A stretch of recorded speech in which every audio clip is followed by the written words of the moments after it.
الحمدللہ رب العالمین والصلاة والسلام علی محمد الامین اعوذ باللہ من الشیطان الرجیم بسم اللہ الرحمن الرحیم۔ خواتین و حضرات، ہم سورہ یونس کی آیت 74 کا مطالعہ کر رہے ہیں۔ سلسلہ بیان وہی ہے کہ پہلے اللہ تعالیٰ نے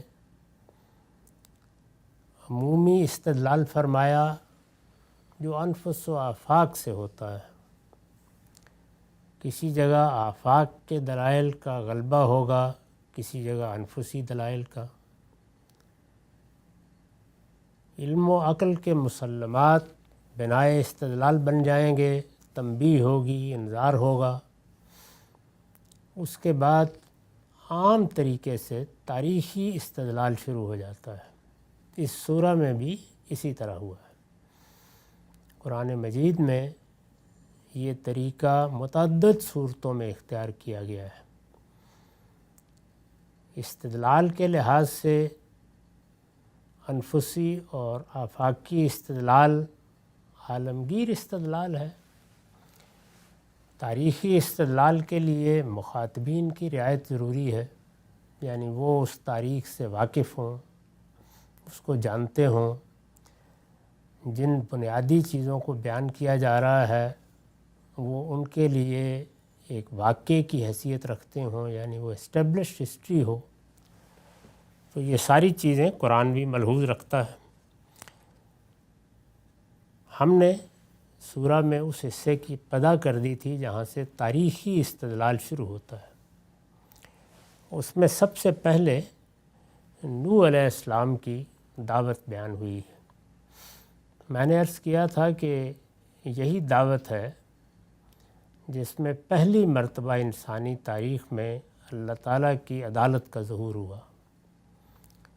یعنی دنیا میں آدم علیہ السلام بھی اللہ کے نبی تھے، ان کے بعد بھی نبی آتے رہے ہوں گے، لیکن نوح علیہ السلام کے زمانے میں جو نسل انسانی بھی موجود تھی اس پر پیغمبروں کے طریقے کے مطابق اتمام حجت ہوا۔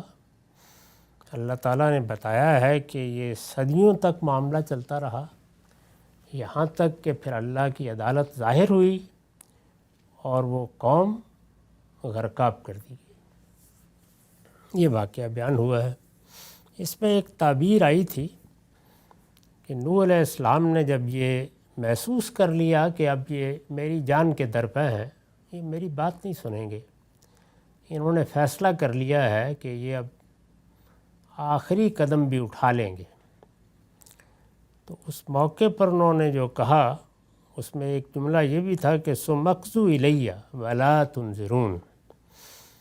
اس میں عربیت کا ایک پہلو ہے جس کی طرف توجہ دلانا مقصود ہے، چنانچہ اسی کے تحت میں نے یہ حاشیہ لکھا ہے کہ اصل الفاظ ہیں ثم اقضوا الی، ان میں الی کا صلہ اقدام پر دلیل ہے۔ عام لوگوں کے لیے وضاحت کیے دیتا ہوں کہ جس طرح انگریزی زبان میں آپ ایک فعل استعمال کرتے ہیں پھر اس کے ساتھ ایک پروپوزیشن استعمال کرتے ہیں، اس سے معنی میں فرق واقع ہو جاتا ہے۔ تو عربی زبان میں اس طرح کے جو صلات استعمال ہوتے ہیں، یعنی جو پروپوزیشن کے طور پر حروف یا الفاظ آتے ہیں، ان کے ساتھ ایک منفرد معاملہ یہ ہوتا ہے کہ بعض اوقات معنی کی مناسبت نہیں ہوتی۔ تو یہاں پر بھی قضاء کے ساتھ جو الی کا صلہ استعمال ہوا ہے وہ مناسبت نہیں رکھتا۔ یہ اسلوب کیا ہے؟ جگہ جگہ ہم نے اس کی وضاحت کی ہے کہ اس میں تضمین ہو جاتی ہے، یعنی اللہ تعالیٰ کیا کرتے ہیں یا اس زمانے میں اہل عرب کیا کرتے تھے، ایک فعل لے لیا، ایک دوسرے فعل کا صلہ لے لیا، تو اب صلہ وہ آ جائے گا اور فعل کو وہاں حذف کر دیں گے، اومٹ کر دیں گے۔ تو ایک فعل اور ایک دوسرے فعل کے صلے نے مل کر ایک جامع مفہوم پیدا کر دیا۔ اس کی سب سے نمایاں مثال سورہ بقرہ کی ابتدا میں ہے کہ وہ خلو الی شیاطینہم، تو وہاں پر بھی الا کا صلہ یا الا کی پروپوزیشن اس فعل کے ساتھ مناسبت نہیں رکھتی، تو ایک اور فعل ہے جو اس سے مناسبت رکھتا ہے جو وہاں پر چھپا ہوا ہے، محذوف ہے، اس کو کھول دیں تو مطلب یہ ہوگا کہ جب وہ رسول اللہ کی مجالس سے الگ ہو کر، یہ تو خلو کا مضمون ہو گیا، اور اس کے بعد اپنے شیطانوں کے پاس جاتے ہیں، تو الا اس جاتے ہیں کہ مفہوم کے ساتھ آ گیا۔ تو اس طرح جب وہ رسول اللہ صلی اللہ علیہ وسلم کی مجالس سے الگ ہو کر اپنے شیطانوں کے پاس جاتے ہیں، یہ اتنی بات کہنے کے لیے لمبا جملہ نہیں بنانا پڑا، پہلے مضمون سے فعل لے لیا اور دوسرے سے صلہ لے لیا، تو یہ تضمین کا اسلوب ہے۔ تو یہاں بھی وہی استعمال ہوا ہے، اس میں الا کا جو صلہ ہے وہ اقدام پر دلیل ہے، یعنی آگے بڑھ کر کوئی اقدام کر ڈالنا، ظاہر ہے کہ یہ فعل قضا کا مطلب نہیں ہے، الا اس کے لیے آ گیا ہے۔ اب دونوں کو ملا دیں تو ایک پورا جملہ نکل آئے گا اس کے اندر سے، یعنی جو فیصلہ کرنا ہے کر لو اور میرے خلاف جو اقدام کرنا چاہتے ہو کرو، یہ پوری بات بیان ہو گئی ایک فعل اور ایک صلے کے نتیجے میں۔ تو اس طرح کی چیزیں جو قرآن مجید کے مضمون یا زبان کے بعض پہلوؤں سے تعلق رکھتی ہیں وہ سامنے رہنی چاہیے۔ ہم یہاں پہنچ گئے تھے کہ اللہ تعالیٰ نے نوح علیہ السلام کی سرگزشت بیان کی، اور پھر یہ کہا کہ ثم بعثنا من بعدہ رسلا الی قومہم فجاؤہم بالبینات، پھر نوح کے بعد ہم نے کتنے رسولوں کو ان کی قوموں کی طرف بھیجا، یعنی یہ بتایا ہے کہ اس دینونت کی یا اس عدالت کی ابتدا تو نوح علیہ السلام سے ہوئی، لیکن پھر پے در پے اللہ تعالیٰ نے ہر قوم کی طرف رسول بھیجے۔ یہ دوسری جگہ بیان ہو گیا ہے کہ وَلِكُلِّ أُمَّةٍ الرَّسُولُ، یعنی ہر قوم کی طرف اللہ تعالیٰ نے پھر رسول بھیجے۔ تاریخ جو ہمارے پاس اس وقت موجود ہے، ظاہر ہے کہ تاریخی روایات واقعات کے نتیجے میں جو تصویر بنتی ہے وہ بعض اوقات نئی تحقیقات سے تبدیل بھی ہوتی رہتی ہے، لیکن اس وقت تک جو تاریخ کی تصویر ہے وہ یہی ہے کہ نوح علیہ السلام ہی سے پھر دوسری مرتبہ آبادی کا بڑے پیمانے پر پھیلاؤ ہوا ہے، اور یہ انہی کے 3 بیٹے ہیں جن کی نسلیں مختلف جگہوں پر گئی ہیں۔ تو یہ لوگ جب پھیلے ہیں تو ظاہر ہے کہ کچھ عرصے کے بعد اپنی اپنی جگہ پر انہوں نے قوموں کی صورت اختیار کر لی ہے، تو اللہ تعالیٰ نے اس موقع پر یہ بتایا ہے کہ پھر ہم نے ہر قوم ہر بستی کی طرف جہاں جہاں یہ لوگ گئے رسول بھیجے۔ یہ سلسلہ حضرت ابراہیم علیہ السلام کی بعثت تک جاری رہا۔ حضرت ابراہیم کے بعد فیصلہ یہ کیا گیا کہ اب بنی اسرائیل کو یا بنی اسماعیل کو 2 شاخوں کو، یہ سیدنا ابراہیم کی اولاد ہے، نبوت کے لیے خاص کر لیا جائے گا۔ یہ فیصلہ ہو گیا، لیکن خاص کر کے اس منصب پر فائز کرنے کے لیے مزید 500 سال انتظار کیا گیا، یعنی پہلے پے در پے پیغمبر ہوئے ان کے اندر، خود ذریت ابراہیم میں حضرت ابراہیم کے بیٹے اسماعیل، اسحاق، پھر ان کے بیٹے یعقوب، پھر ان کے بیٹے یوسف۔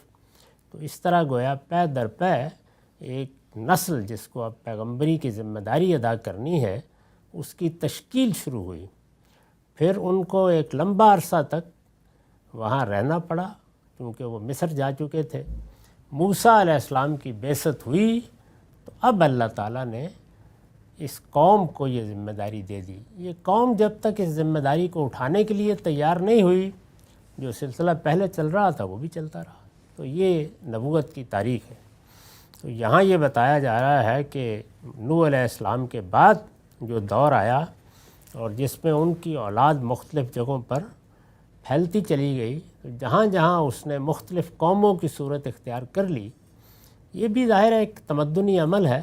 آپ ایک جگہ آباد ہوتے ہیں، آپ کے ہاں کچھ لوگ پیدا ہوتے ہیں، ان کے ساتھ ایک نسبت آپ کی پیدا ہو جاتی ہے، تو پھر شاخیں بنتی چلی جاتی ہیں مختلف قوموں کی۔ بالعموم بڑی شخصیات جو پیدا ہو جاتی ہیں ان کے حوالے سے نئے قبیلے بنتے چلے جاتے ہیں۔ تو اس طرح کے جب قبائل بنے اور قومیں بنیں تو اللہ تعالیٰ نے ان کی طرف بھی رسول بھیجے۔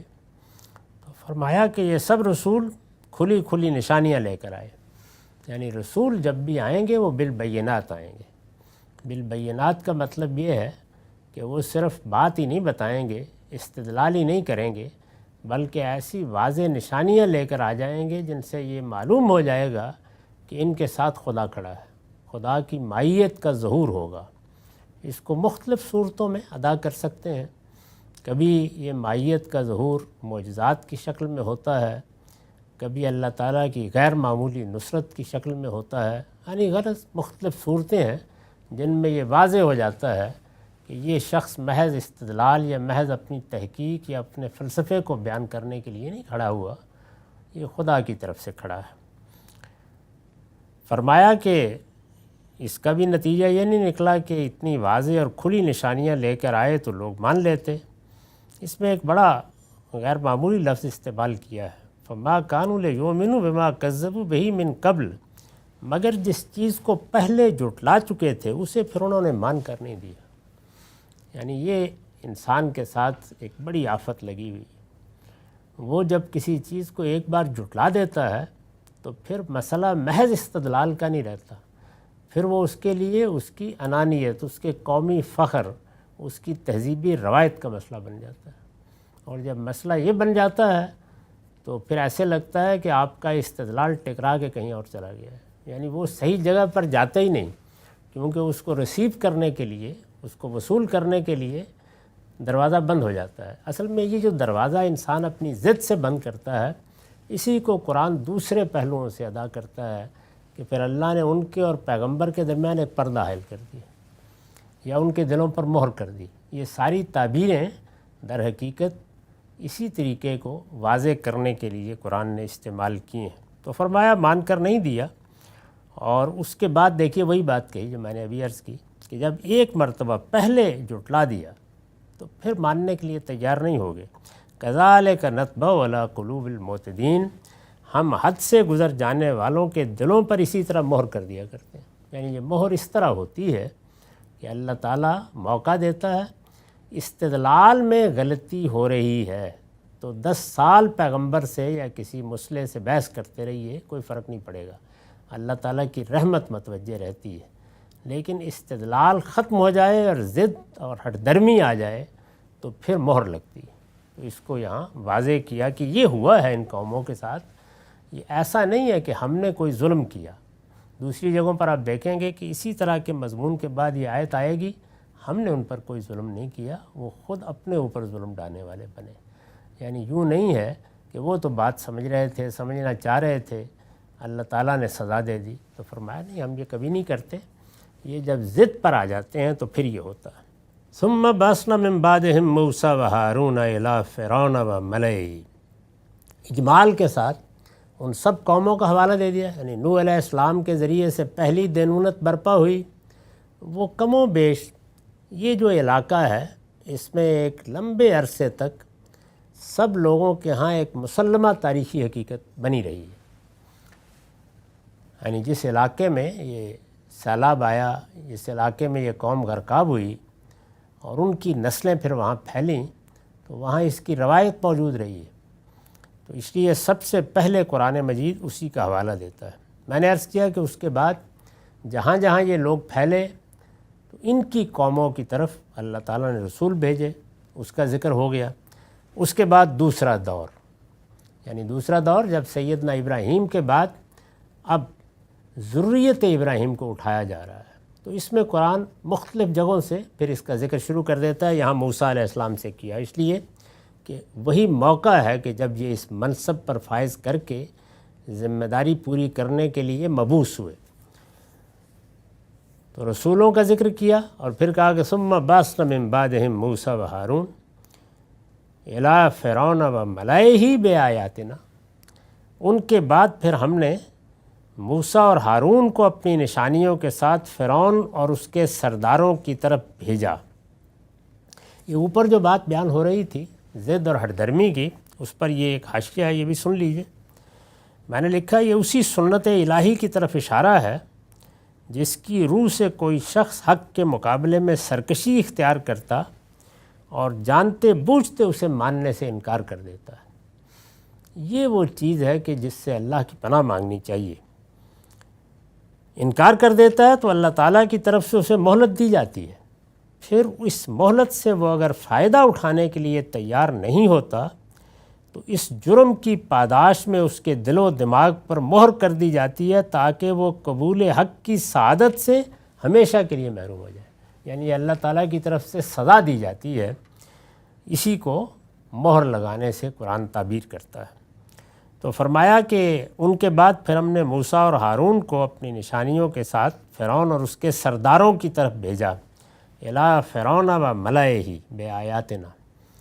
یہ خاص طور پر اس لیے بیان کیا جاتا ہے کہ موسیٰ علیہ السلام کی بعثت ایک تو ان کی قوم کی طرف تھی، جس میں ان کی یہ ذمہ داری تھی کہ وہ اس قوم کو آمادہ کریں کہ وہ اب مصر کو چھوڑ دیں اور وہاں سے نکل کر وہ اللہ نے جو علاقہ ان کے لیے خاص کیا ہے وہاں آباد ہوں، اور وہاں ان کی ایک باقاعدہ حکومت وجود میں آئے، ان کا ایک نظم اجتماعی وجود میں آئے، اور پھر وہ قومی حیثیت سے دنیا پر اللہ کی حجت پوری کرنے کی ذمہ داری انجام دیں۔ یعنی یہ اسکیم تھی۔ اس اسکیم کو سامنے رکھ کر موسیٰ علیہ السلام کو ان کی قوم کے حوالے سے ایک ذمہ داری دی گئی۔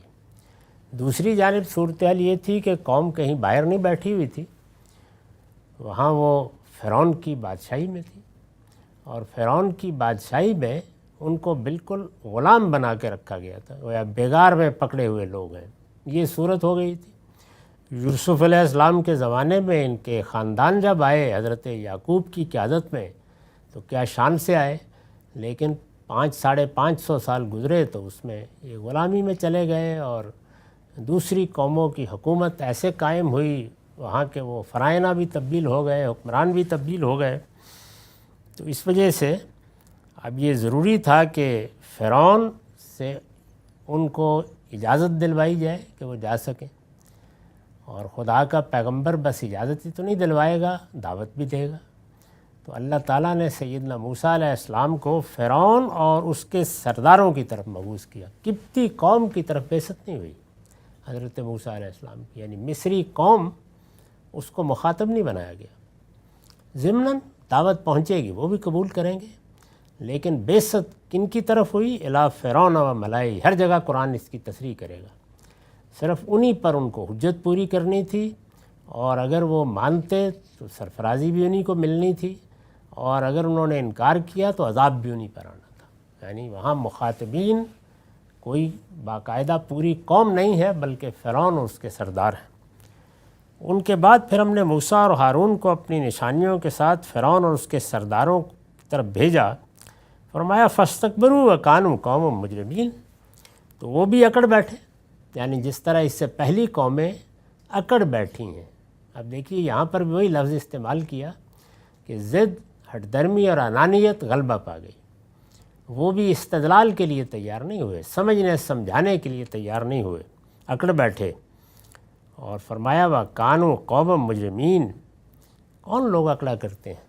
یعنی خدا کے بندے، ابدیت کے شعور میں جینے والے، باتوں کو سمجھنے کے لیے آمادہ، کسی حق کے تلاش کرنے والے۔ فرمایا نہیں، حقیقت یہ ہے کہ وہ مجرم لوگ تھے، یعنی انسان کے اندر ایک مجرمانہ ذہنیت پیدا ہو چکی ہوتی ہے، یہ اسی کا ظہور ہوتا ہے۔ اس پر میں نے لکھا ہے یعنی عقل و فطرت کے تقاضوں سے انحراف کے باعث پہلے ہی مجرم ہو چکے تھے، تاریخ اس سے پہلے بن چکی تھی۔ وہ اگر انسان کو جو رہنمائی اللہ تعالیٰ نے اس کی عقل میں، اس کی فطرت میں دی ہے، اس کی انسان قدر کرے تو کبھی محروم نہیں ہوتا۔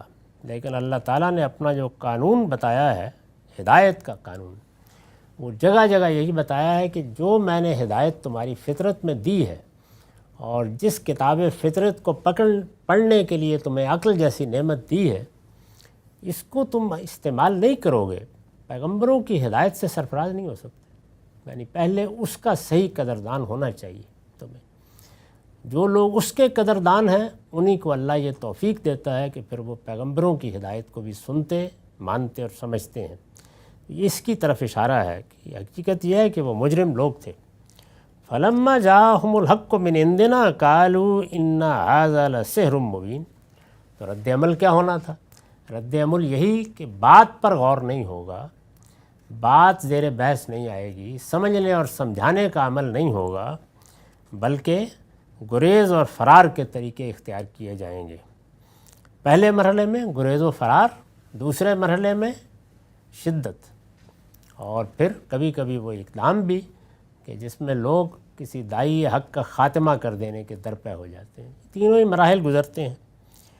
تو فرمایا چنانچہ جب ہماری طرف سے حق ان کے سامنے آیا، حق ان کے سامنے آیا یعنی مطلب یہ ہے کہ بینات کے ساتھ آ گیا۔ حق استدلال میں آتا ہے تو ایک نظری چیز بن کے آتا ہے، غور و خوض کا سامان، لیکن جب وہ بینات کے ساتھ آتا ہے، اللہ تعالیٰ کے پیغمبروں کے ساتھ خدا کی مائیت کا ظہور دیکھا جاتا ہے، تو گویا وہ بالکل برہنہ ہو کے سامنے آ جاتا ہے۔ چنانچہ میں نے لکھا ہے کہ اشارہ ہے ان معجزات کی طرف جن کے ساتھ موسیٰ و ہارون علیہم السلام نے اپنا یہ دعویٰ ان کے سامنے پیش کیا کہ وہ دونوں خدا کے پیغمبر کی حیثیت سے ان کے پاس آئے ہیں۔ اس کو دوسری جگہ قرآن نے کھول دیا ہے کہ جب انہوں نے فیصلہ کیا کہ یہ جائیں گے تو اللہ تعالیٰ سے درخواست کی کہ وہ تو ایک باجبروت بادشاہ ہے، اس کی ایک بڑی سلطنت ہے، وہ جس کو چاہے بیٹھے بیٹھے مارنے کا حکم دے دے، وہاں کوئی قانون کی بادشاہی تو نہیں چل رہی، تو ہم جائیں گے تو فرعون بات سنے گا کیسے؟ تو فرمایا کہ یہ برہانان من ربک، یہ ہم دو برہان تمہارے ہاتھ میں دے رہے ہیں۔ تو پھر وہ عصا کا معجزہ اور وہ ید بیضا وہ دیے گئے اور کہا گیا کہ ان کو پیش کرو، یہ تمہارا پروانہ تقرر ہے، یعنی اس سے واضح ہو جائے گا کہ تم کس کی طرف سے آئے ہو۔ تو قرآن کہتا ہے کہ جب حق اس طرح ان کے سامنے آیا تو انہوں نے کہہ دیا کہ یہ تو کھلا جادو ہے، یعنی بجائے اس کے کہ وہ دیکھتے، اب متوجہ کرنے کا ذریعہ تو بن گئے معجزات، لیکن معجزے سے بات تو سمجھ میں نہیں آئے گی نا، متوجہ کرے گا، اب بات سمجھنے کا عمل شروع ہونا چاہیے، اب استدلال ہونا چاہیے، اب بات سمجھنی چاہیے، نہیں کیا انہوں نے۔ یہ کہا کہ یہ جادو ہے، جادو دکھا کے تم ہمیں مروب کر رہے ہو۔ موسیٰ نے جواب میں کہا السحر ھذا ولا یفلح الساحرون۔ موسیٰ نے کہا کیا تم حق کے بارے میں یہ کہتے ہو؟ یہ جو الفاظ ہیں یہ پیچھے دیکھیے، قال موسیٰ تقولون للحق لما جاءکم۔ موسیٰ نے کہا کیا تم حق کے بارے میں یہ کہتے ہو جب کہ وہ تمہارے پاس آ گیا ہے؟ سحر ھذا، کیا یہ جادو ہے؟ نہیں، ہرگز نہیں، یہ قطعی حق ہے۔ ولا یفلح الساحرون، اور حق کے مقابلے میں جادوگر کبھی کامیاب نہیں ہوتے۔ اس میں جو پہلا حصہ ہے جملے کا قال موسیٰ تقولون للحق، تو اس میں کچھ حذف کے اسالیب ہیں۔ اصل الفاظ ہیں تقولون للحق، ان میں للحق کا لام فی کے معنی میں ہے، اور تقولون کا مفعول بلاغت کے تقاضے سے حذف ہو گیا ہے، یعنی وہ مفعول کیا ہے، تم حق کے بارے میں یہ کہتے ہو، تو یہ کہ جو الفاظ ہیں یہ حذف کر دیے ہیں، ضرورت نہیں اس کی۔ تقولون للحق، کیا تم حق کے بارے میں کہتے ہو، بس اتنی بات ہی، کیونکہ وہ کیا کہتے ہیں وہ تو ظاہر ہے جملے میں بیان ہوا ہی ہے۔ کیا تم حق کے بارے میں یہ کہتے ہو جب کہ وہ تمہارے پاس آ گیا ہے؟ السحر ھذا، کیا یہ جادو ہے؟ اس کے بعد پھر ایک ٹکڑا حذف ہے کہ ہرگز نہیں، یہ قطعی حق ہے۔ ولا یفلح الساحرون، اور حق کے مقابلے میں جادوگر کبھی کامیاب نہیں ہوتے۔ تو یہ دوسرا ٹکڑا بتا رہا ہے کہ بیچ میں کیا چیز ہے۔ اس پر حاشیہ ہے، اس جملے کی بلاغت بھی قابل توجہ ہے۔ یہ جو جملہ ہے کہ حق کے بارے میں یہ کہتے ہو جب کہ وہ تمہارے پاس آ گیا ہے، استاذ امام لکھتے ہیں حق جب تک نگاہوں سے اوجھل ہو اس وقت تک تو اس کی نسبت کوئی شخص اگر کوئی نظریاتی بحث اٹھائے تو اس کو کسی حد تک معذور قرار دیا جا سکتا ہے، یعنی حق اس طرح واضح نہیں ہوا، پردہ نہیں اٹھا، بے حجابی کا زمانہ نہیں آیا، تو ایک نظریاتی بحث ہو رہی ہے، کوئی آدمی کر رہا ہے، بات سمجھ میں نہیں آ رہی، تو کسی حد تک معذور قرار دیا جا سکتا ہے۔ لیکن جب حق سامنے موجود ہو تو اس کے باب میں کٹ حجتی کرنا ویسا ہی ہے جس طرح کوئی نصف النہار کے سورج کے بارے میں تردد کا اظہار کرے۔ پیغمبر کے مبعوث ہونے کے بعد اس کے وجود سے حق کس طرح سامنے آ جاتا ہے، تو یہ فرمایا کہ حق کس طرح سامنے آ گیا ہے، پھر یہ کہہ رہے ہو؟ ہرگز نہیں، یہ قطعی حق ہے، حق کے مقابلے میں جادوگر کبھی کامیاب نہیں ہوتے۔ اس پر میں نے لکھا ہے مطلب یہ ہے کہ معجزے کو جادو کہنے کی جسارت کر رہے ہو تو اسے جادوگروں کے سامنے پیش کر کے دیکھ لو، تمہیں معلوم ہو جائے گا کہ یہ کیا ہے اور جادو کیا ہوتا ہے۔ تم دیکھو گے کہ جادوگر اس کے مقابلے میں بالکل خائب و خاسر ہو کر رہ جائیں گے۔ ظاہر ہے کہ جادوگری بھی ایک فن ہے، ایک علم ہے، جیسے موجودہ زمانے میں سائنس ایک علم ہے۔ ایک زمانے میں نفسی علوم کی مہارت میں لوگ غیر معمولی مرتبے پر گئے، موجودہ زمانے میں مادی علوم میں انسان نے یہی کمال حاصل کیا ہے۔ تو اب اگر کوئی غیر معمولی معاملہ ہوگا، یعنی عام قوانین سے ہٹ کر، تو نفسی علوم کے ماہرین کے زمانے میں ہوگا تو کوئی آدمی یہ التباس پیش کر سکتا ہے کہ یہ اسی طرح کا کوئی جادو ہے جو دکھا دیا گیا ہے۔ تو قرآن نے یہ کہا ہے کہ اس کا بہت آسان معیار ہے، اور وہ یہ کہ اسی علم کے ماہرین دیکھ کے فیصلہ کر دیں۔ آج بھی ایسا ہی ہوتا ہے، یعنی کوئی آدمی کوئی غیر معمولی معاملہ کرے تو ہم کہتے ہیں کہ بھئی سائنسدان جائزہ لیں اس کا۔ تو یہی ہوگا ہر زمانے میں، اور ہر زمانے میں جو علم ہوگا وہی فیصلہ کرے گا، یعنی اس کے ماہرین فیصلہ کر لیں گے کہ کیا یہ ہمارے علم کی نوعیت کی کوئی چیز ہے، اس میں کوئی شعبدہ دکھایا جا رہا ہے، کوئی کارنامہ بتایا جا رہا ہے، کوئی کرشمہ دکھایا جا رہا ہے، یا یہ کسی اور عالم کی چیز ہے جو ہمارے علم سے ماورا ہے۔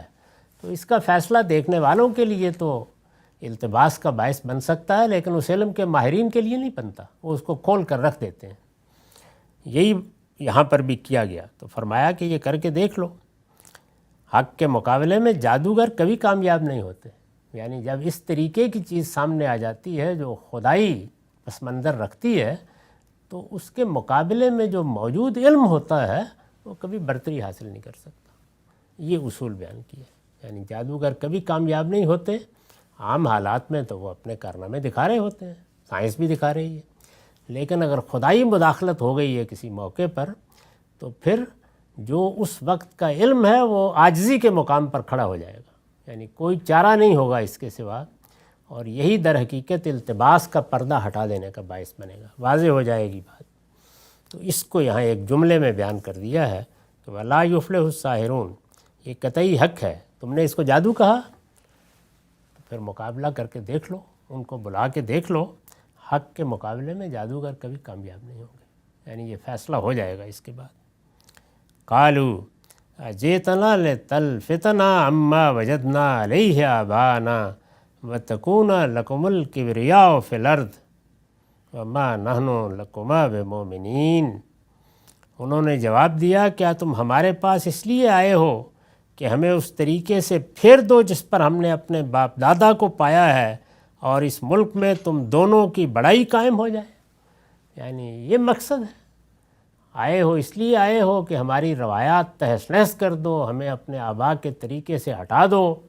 ہماری ایک تہذیب ہے، ہمارا ایک پس منظر ہے، ہماری ایک قومی روایت ہے، اس میں ہم کچھ چیزوں کو مانتے ہیں، اس سے ہمارا مذہب، ہمارے رسوم رواج سب وجود پذیر ہوئے ہیں، تو ان کو چیلنج کرنے کے لیے آئے ہو، ایسی جسارت۔ اور پھر ظاہر ہے کہ اگر ان کو چیلنج کرو گے تو ہماری تہذیب جس روایت پر قائم ہے اگر وہ غلط ثابت ہو گئی اور تم صحیح ثابت ہوئے تو نتیجہ کیا نکلے گا؟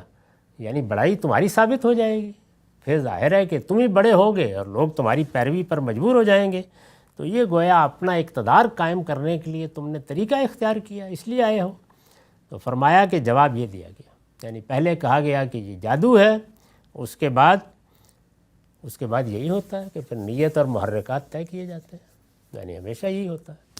تو وہی انہوں نے کیا کہ یہ تو اصل میں کوئی اسکیم بنا کے آ گئے ہیں، اور اس سے مقصد یہ ہے کہ پہلے ہماری روایات کی تغلید کی جائے، ان کو غلط ثابت کیا جائے، اور جب ان کی غلطی واضح ہو جائے لوگوں کے اوپر یا ان کے کہنے پر وہ مان لیں تو پھر اپنی بڑائی کا اعلان کر دیا جائے۔ تو یہ در حقیقت بڑائی کی، اقتدار کی، اپنی برتری قائم کرنے کی جنگ ہے اور کچھ نہیں ہے۔ پہلے سحر کہہ کے اڑانے کی کوشش کی، اب محرکات کے ذریعے سے تغلید کی کوشش کی۔ اس پر حاشیہ ہے کہ مصر کے ارباب اقتدار اسرائیلیوں کی بڑھتی ہوئی تعداد سے پہلے ہی خوف زدہ تھے، حضرت موسیٰ اور حضرت ہارون پر اپنی حکومت قائم کرنے اور لوگوں کو ان کے آبائی دین سے برگشتہ کرنے کا یہ الزام اسی پس منظر میں لگایا گیا ہے تاکہ قبطی عصبیت پوری قوت کے ساتھ اس خطرے کا مقابلہ کرنے کے لیے تیار ہو جائے۔ اب ظاہر ہے کہ قوم کو بھی اپنے ساتھ ملانا ہے، تو یہ جملہ کہنے کا نتیجہ یہ ہوگا کہ وہ سب کے سب دشمن سمجھ لیں گے، اور اس طرح سے قومی برتری کی جنگ، یعنی حق اور باطل کی جنگ قومی برتری اور قوم کے شکست خوردہ ہونے کی جنگ میں تبدیل ہو جائے گی۔ دعوت حق کے جواب میں اس طرح کے اشغلے ہر دور کے ارباب اقتدار چھوڑتے رہے، یعنی یہی معاملہ ہوتا ہے کہ پہلے کسی چیز کا استخفاف کیا جائے، ساحری ہے، جادوگری ہے، ضمنی لفاظی ہے، کوئی حقیقت نہیں، اور جب بات اس سے نہ بنے تو محرکات، یہ فلاں کے ایجنٹ ہیں، فلاں زاویے سے بات کر رہے ہیں، یہ اصل میں یہ اور یہ ہے۔ ایک ہی طریقہ ہے جو ہمیشہ رہا ہے، اسی کو قرآن نے دوسری جگہ یہ بیان کیا ہے کہ تشابہت قلوبہم، ایسا لگتا ہے لوگوں کے دل ایک ہی جگہ سے دھڑکتے ہیں۔ تو اس پہلو سے تبصرہ کیا، یہ مضمون ابھی جاری ہے، وقت ختم ہو گیا۔ اقول قولی ھذا واستغفر اللہ لی ولکم ولسائر المسلمین۔